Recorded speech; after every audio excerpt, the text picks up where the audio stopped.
अस्सलाम वालेकुम students, welcome back to Biology Brilliance. तो आज हम लोग क्लास 9 की बियोलॉजी का सेकंड चैप्टर स्टार्ट कर रहे हैं, सॉल्विंग अ बायोलॉजिकल प्रॉब्लम। बहुत ही इजी टॉपिक है, मज़े का टॉपिक है और एमसीक्यूज़ के हवाले से बहुत ज़्यादा इंपॉर्टेंट टॉपिक है। तो आपने इस चैप्टर को एमसीक्यूज़ के लिए बहुत ज़्यादा करना है, एक एक चीज़ आपने डिटेल में करनी है। तो आज हम लोग बेसिकली जनरल इंट्रो लेंगे इस चैप्टर का कि इस चैप्टर में आप पढ़ेंगे क्या, ये चैप्टर किस बारे में है। तो बेसिक इंट्रो दूंगी मैं आज आपको और फिर कल से हम लोग इसके जो मेजर स्टेप हैं, सॉल्विंग अ बायोलॉजिकल प्रॉब्लम के जो मेजर स्टेप्स हैं वो हम लोग करेंगे। तो स्टार्ट करते हैं आज का लेक्चर। और हमारा जो कंसर्न है वो है बायोलॉजिकल प्रॉब्लम्स के साथ। तो जैसा कि हमें पता है कि बायोलॉजी जो है वो साइंस की एक ब्रांच है, तो हम लोग सबसे पहले देख लेते हैं कि साइंस क्या होती है। तो साइंस जो है वो लैटिन वर्ड है जिसका मतलब है नॉलेज। तो कोई भी जो नॉलेज है, कोई भी नॉलेज नहीं, जो नॉलेज तहकीक शुदा नॉलेज है उसको साइंस कहते हैं। तहकीक शुदा नॉलेज मतलब कि वो इल्म जिसके ऊपर रिसर्च हुई हो, जिसके ऊपर ऑब्जर्वेशंस हुई हो, जिसके ऊपर एक्सपेरिमेंट्स हुई हो, उस इल्म को साइंस कहते हैं। तो सिंपली हम लोग देख लेते हैं, knowledge that based on observation and experiment is called science. तो साइंटिफिक मेथड्स कौन से हैं? तो साइंटिफिक मेथड्स में हम लोग देख लेते हैं, कोई भी प्रॉब्लम को सॉल्व करने के लिए जो मेथड यूज़ किया जाए उसको बोलते हैं साइंटिफिक मेथड। साइंटिफिक मेथड के अंदर हम प्रॉब्लम्स को सॉल्व करने के लिए सबसे पहले उस प्रॉब्लम के लिए इंफॉर्मेशन लेते हैं। इंफॉर्मेशन जब हम लोग को मिल जाती है उस प्रॉब्लम के बारे में, फिर उसके ऊपर हम लोग ऑब्जर्वेशन करते हैं, गौर व फिक्र करते हैं कि ये कैसी प्रॉब्लम है, इसके क्या नतीजे आएंगे, हमें इसके ऊपर कौन से एक्सपेरिमेंट करने चाहिए। वो गौर व फिक्र ऑब्जर्वेशन कहलाती है। फिर जब हम लोग गौर व फिक्र कर लेते हैं तो हम उसके ऊपर क्या करते हैं, एक्सपेरिमेंट करते हैं, अपनी ऑब्जर्वेशन के बेस पे एक्सपेरिमेंट करते हैं।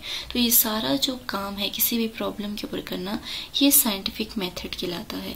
तो साइंटिफिक मेथड एक्चुअली में परफॉर्म कौन कौन से करते हैं? साइंटिफिक मेथड है तो इसको साइंटिस्ट ही करेंगे, लाजमी नहीं कि वो बायोलॉजिस्ट हों, वो केमिस्ट भी हो सकते हैं, वो फिजिशिस्ट भी हो सकते हैं, वो बायोलॉजिस्ट भी हो सकते हैं। यहाँ पर हमने बात कर ली साइंटिफिक मेथड की। अब हम देख लेते हैं बायोलॉजिकल मेथड क्या होता है। तो जैसे कि नेम इंडिकेट कर रहा है बायोलॉजिकल, तो इस मेथड के अंदर हम लिविंग ऑर्गेनिज्म के जितने भी प्रॉब्लम्स हैं उनको टैकल करेंगे।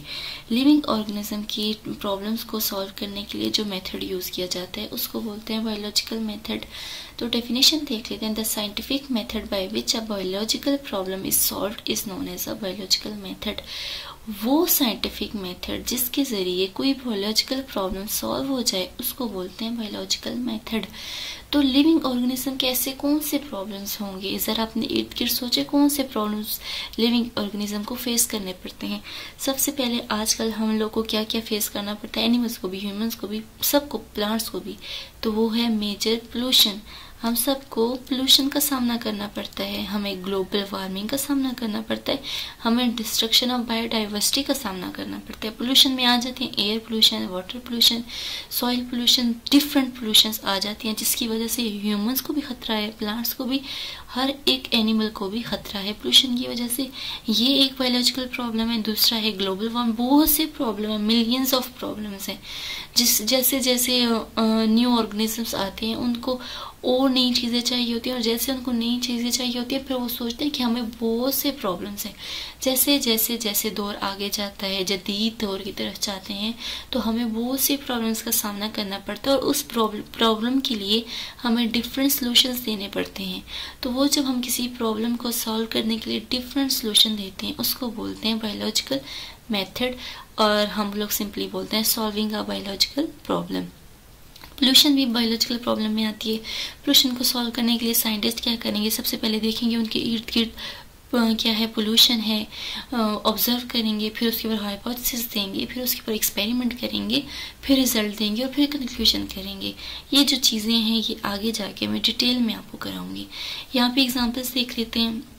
पोल्यूशन होगी, ग्लोबल वार्मिंग मतलब कि हमारी अर्थ का बहुत ज़्यादा हीटअप हो जाना, डिस्ट्रक्शन ऑफ बायोडाइवर्सिटी, हमारी जो लाइफ पे वैरायटी ऑफ ऑर्गेनिज्म है, लिविंग ऑर्गेनिज्म, बायोडाइवर्सिटी का मतलब होता है living organism, variety of living organism. तो डिफरेंट लिविंग ऑर्गेनिज्म हमें जैसे पता है एक्सटिंक्ट हो रहे हैं, जैसे कि पाकिस्तान के अंदर मारखोर की जो है हंटिंग हो रही है, मार्को पोलो शीप, बाकी हुबारा बस्टर्ड जैसे कि बर्ड है, बहुत से जो प्लांट्स हैं वो ख़त्म हो रहे हैं, एनिमल्स ख़त्म हो रहे हैं, बर्ड्स ख़त्म हो रहे हैं।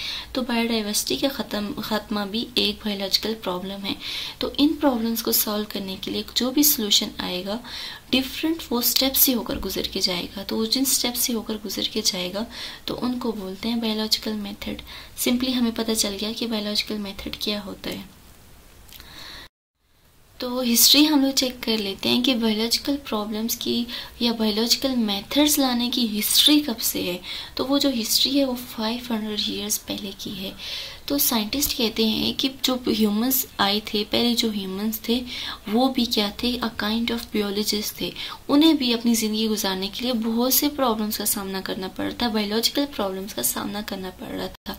तो उन्होंने बायोलॉजिकल मेथड्स पेश किए थे जिसकी वजह से उन्होंने अपनी लाइफ ईजी की। जैसे कि आप खुद सोचें, पहले लोग गारों में रहते थे, गारों से निकल के जंगल में आए क्योंकि उन्हें ज़रूरत पेश आई। तो उन्होंने अपना माइंड लड़ाया और उन्होंने क्या किया, एक जगह से निकल के दूसरी जगह आए। तो ये भी बायोलॉजिकल प्रॉब्लम को सॉल्व करने के मेथड्स हैं। तो ये भी बायोलॉजिकल मेथड्स हैं। तो हम कह सकते हैं कि बायोलॉजिकल जो मेथड्स हैं वो बहुत पुराने हैं, जब से ह्यूमन इस अर्थ पे आए और उन्होंने जदीद दौर की तरफ मूवमेंट शुरू की। जैसे कि हमें पता है कि पहले जो लोग थे वो साइंटिस्ट कहते हैं कि वो मंकी थे, चिंपैंजी थे, सब कुछ कहते हैं। तो ये उन्होंने सारे किस बेस पे वो कहते हैं, वो रिसर्च की बेस पे कहते हैं, वो साइंस की बेस पे कहते हैं। अब लाजमी नहीं है कि जो बंदा साइंटिस्ट हो उसके पास डिग्रीज होना लाजमी नहीं है। लाजमी होना कॉमन सेंस है। उस बंदे को इतना पता हो कि मेरे इर्द गिर्द प्रॉब्लम क्या है और उसको मैं कैसे सॉल्व कर सकता हूँ। बस वो सबसे पहले तो जो अच्छा साइंटिस्ट है, अच्छे साइंटिस्ट की ये क्वालिटी है कि वो ऑब्जर्व करता है, अपने इर्द गिर्द वो चीज़ों को ऑब्जर्व करते हैं और अपनी इर्द गिर्द चीज़ों को ऑब्जर्व करने के बाद उनके सॉल्यूशंस की तरफ जाता है। सोलली उन चीज़ों पे रिलाई नहीं करता कि खैर मुझे ये चीज़ मिली हुई है, मेरी ज़िंदगी तो गुजर रही है, मैं गुजारता जाऊंगा। नहीं, वो आगे की तरफ मूव करते हैं। अच्छे साइंटिस्ट की यही बात होती है कि वो जितना उसको मिल जाए उस पर खुश नहीं रहता, उस पर सोलली रिलाई नहीं करता, बल्कि वो उसकी और बेहतरी के लिए काम करता है। तो ये साइंटिस्ट की पहचान है। तो जैसे ही लिविंग ऑर्गेनिज्म उन्हें ज़रूरत पेश आई ना, कहते हैं कि जो ज़रूरत है वो ईजाद की माँ है। तो जैसे ही उनको ज़रूरत पेश आई, उन्हें एक फूड की ज़रूरत पेश आई, तो उन्होंने फल खाने स्टार्ट किए। तो फूड भी तो एक ज़रूरत है, एक बायोलॉजिकल प्रॉब्लम है। तो उसको लेने के लिए जब उन्होंने प्लांट्स का सहारा लिया, एनिमल्स का सहारा लिया, तो वो क्या है, बायोलॉजिकल मेथड्स, कि उन्होंने फूड को, बायोलॉजिकल प्रॉब्लम को सॉल्व करने के लिए बायोलॉजिकल मेथड्स यूज़ किए। तो हम कह सकते हैं ना, जब से ह्यूमंस आए तो बायोलॉजिकल मेथड्स भी तब से ही आ रहे हैं। उनको फूड के लिए ज़रूरत थी, उन्होंने जहन लड़ाया और उन्होंने फूड ले ली और फिर उन्होंने फ़र्क करना पहचाना कि कौन सी फूड मेरे लिए बेहतर है, कौन सी फूड मेरे लिए बेहतर नहीं है।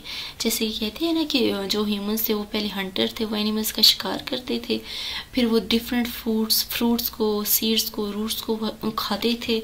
तो उनको ये जो फ़र्क था, कुछ पॉइजनस भी होते हैं फ्रूट्स, कुछ नॉन पॉइजनस भी होते हैं, तो इनका फ़र्क भी उन्होंने खुद ही डिफरेंट अपने ऊपर ही एक्सपेरिमेंट्स करके किया है। तो हम कह सकते हैं कि जो ह्यूमंस थे 500 ईयर्स पहले भी वो क्या थे, बायोलॉजिस्ट थे।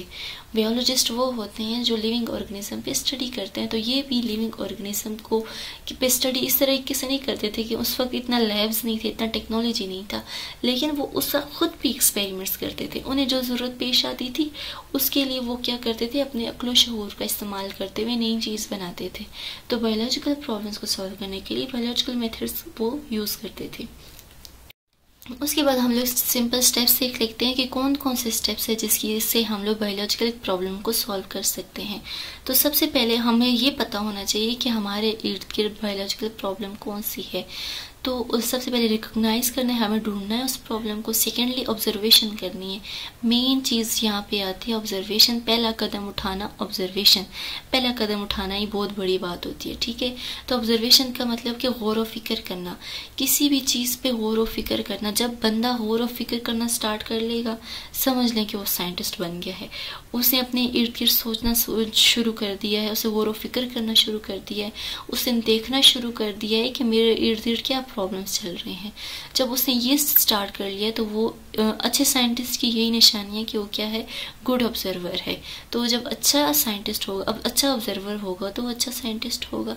तो उसे सबसे पहले अपने इर्द गिर्द देखना है कि कौन सी प्रॉब्लम है, और जो उसको प्रॉब्लम मिल गई उसने क्या करना है, प्रीवियस रिसर्चेस को फॉलो करना है कि मुझसे पहले जो लोग थे वो इस प्रॉब्लम के बारे में क्या कहते थे।